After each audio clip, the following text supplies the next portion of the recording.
Praise the lord. యేసునామ స్మరణ అనే ఉదయకాల కార్యక్రమానికి మీ అందరికీ ఆహ్వానం. ఈ ఉదయకాలం ఎలాగున్నారు? అందరు నాకంటే వేగంగా వెళ్ళిపోతున్నారు, నేను చేసిన తప్పులకి నేను స్టక్అప్ అయిపోయాను అని అనుకుంటూ ఈ ఒక వాగ్దానం వింటున్నారా? ఒకవేళ లేదు, నాకు ఒక న్యూ లెవెల్ కావాలి అనుకుంటూ ఈ వాగ్దానం వింటున్నారా? చక్కటి వాగ్దానం.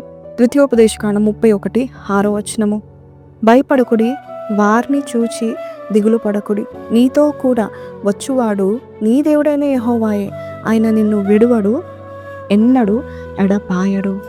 ఈరోజు దేవుడు చెప్తా అంటున్నాడు, కమ్ టు మీ, నా యుద్ధకు రా, నేను చెప్పేది నువ్వు విను, నేను నీకు తోడుగా వస్తా, నెక్స్ట్ లెవెల్కి తీసుకెళ్తాను, ఉన్నత స్థాయికి నేను తీసుకెళ్తాను. చాలామంది అనుకుంటారు నేను చేసిన పాపానికి మరి నేను ఇక్కడే స్టక్అప్ అయిపోతాను.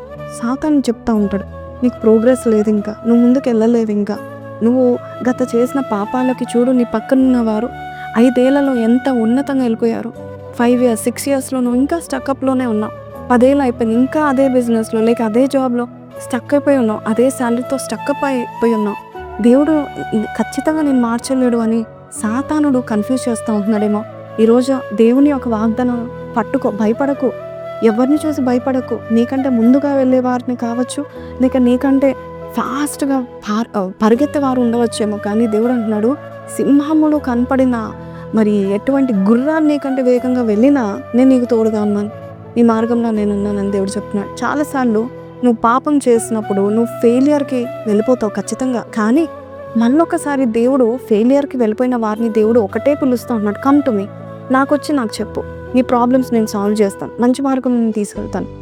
God is so interested in your progress. నువ్వు ఆగిపోయినా, నువ్వు తొట్టిల్లినా, నువ్వు పడిపోయినా తిరిగి లేవనైతే దేవుడు నీకు ఉన్నాడు. కాబట్టి నువ్వు ఎక్కడ పడిపోయావు? ఫెయిలియర్స్లోనా, లేక అన్ని తప్పుడు నిర్ణయాలు తీసుకున్నావా, లేక పాపమని నీ జీవితంలో అడుగుపెట్టిందా, అందువల్ల అలా ఆగిపోతున్నావా? చూడండి, ఆదాము అవ్వలు కూడా మరి పాపం చేసినప్పుడు దేవుని దగ్గరికి వెళ్ళలేదు, కానీ దాక్కున్నారు, దేవుని నుండి దాక్కున్నారు. ఆదామా ఎక్కడున్నావు అని దేవుడు పిలిచినప్పుడు, అయ్యా మేము దిగంబరులుగా ఉన్నాం అని అంటే, ఎవరు చెప్పారు నీకు అంటున్నాడు దేవుడు. ఈరోజు నీకు కూడా దేవుడు చెప్తున్నాడు, గతం వైపు చూడకు, సాతాను చెప్పే మాటలు నువ్వు వినకు. ఎవరు చెప్పాను? నువ్వు నా కుమారుడు పోయి, నేను నిన్ను నా కుమారుడిగా, నా కుమార్తెగా నేను నిన్ను ఎంచుకున్నాను. కొన్నిసార్లు కుమార్తెలు తప్పులు చేసినప్పుడు వారిని దేవుడు కుమార్తెలుగా నిరాకరించడు, కుమారులుగా నిరాకరించాడు. You are still the son of God, you are still the daughter of God. కాబట్టి గో టు గాడ్. దేవుడు మరొక ప్రోగ్రెస్ని దయచేస్తున్నాడు. దేవుడు నీకు ఇంకా వేగవంతమైన దీవెన దేవుడు దయచేస్తున్నాడు. ఒకవేళ ఆదాము అవ్వలు అవును ప్రభా నాకు తప్పు అయిపోయింది అని కవర్ చేసుకోకుండా దేవుని సన్నిధికి వెళ్ళి, ప్రభా మేము ఇది తప్పు చేసాం, మనం క్షమించు ప్రభా అంటే స్టోరీ వేరేగా ఉండేది. ఈరోజు నీ స్టోరీ వేరేగా దేవుడు మార్చిపోతున్నాడు. కాబట్టి don't look at the past. గతం వైపు చూస్తూ నేను ఇంతే, నా వల్ల ఇంతే అవుతుందని నువ్వు అనుకోకు. దేవుడు నీ తోడుగా వస్తున్నాడు, ముందుకు వెళ్ళు, ధైర్యంగా వెళ్ళు. నీ తోడుగా వచ్చి దేవుడు నీకు గొప్ప సక్సెస్ని దేవుడు దయచేయబోతున్నాడు. ఈ వాగ్దానం దేవుడు మీతో మాట్లాడితే చిన్న ప్రార్థన చేస్తా, నాతో కలిసి ఏకీభవిస్తారా?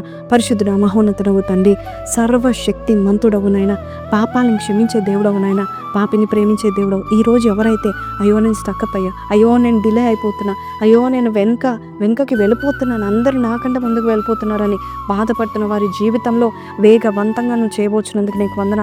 గతం వైపు చూడకు, ముందు చూడు, నా వైపు చూడని చెప్పిన దైవమా నీకే వందనాలు నాయన. ఈ రోజు నుంచి అయ్యా వారి చేయి పట్టుకొని ముందుకు నడిపిస్తావని, ఎక్కడైతే ప్రోగ్రెస్ లేదో అక్కడ నీ ప్రోగ్రెస్ని అయ్యా గాడ్ స్పీడ్లో ప్రోగ్రెస్ని దయచేయమని యేసు పరిశుద్ధ నామంలో అడిగి వేడుకొంచున్నాం తండ్రి, ఆమేన్. సో ఈరోజు ఈ వాగ్దానం ద్వారా దేవుడు మీతో మాట్లాడినట్లయితే, God is giving you more progress. కాబట్టి కింద ఈ ఒక డిక్లరేషన్ రాయండి, I am going to progress, nothing and no one can stop me, God is with me అని పెట్టండి. May God bless you, have a blessed day. Praise lord.